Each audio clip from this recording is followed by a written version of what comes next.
But now, America is going through many cultural shifts that challenge religious freedom.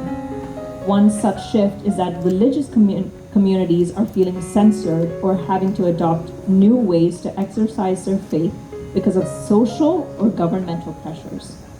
Does this concern you? How can one navigate faith in a culture that's increasingly hostile?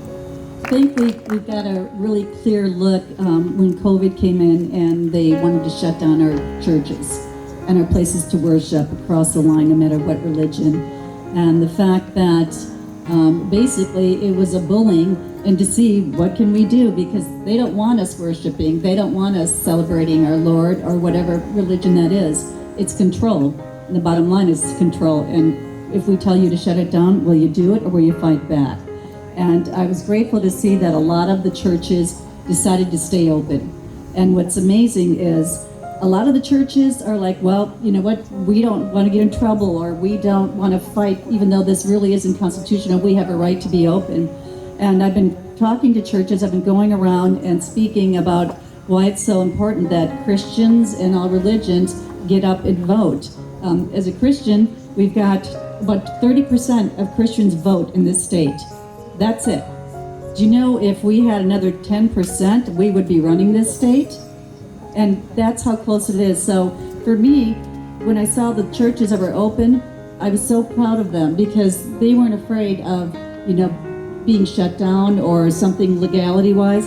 And they love to use that, you're going to lose your nonprofit status, which is not true. And we know it's not true, but a lot of it stand there. But I also had conversations with different churches and different pastors saying, God doesn't want us to be lukewarm. We know what happens when we're lukewarm, don't we? And I said, we have to be bold. And found that the churches that stayed open actually tripled in membership because people wanted to come there. So for me, we don't navigate.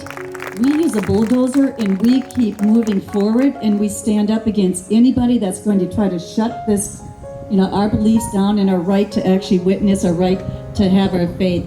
And they saw that it didn't work really well. But again, we have to have people that aren't lukewarm preaching.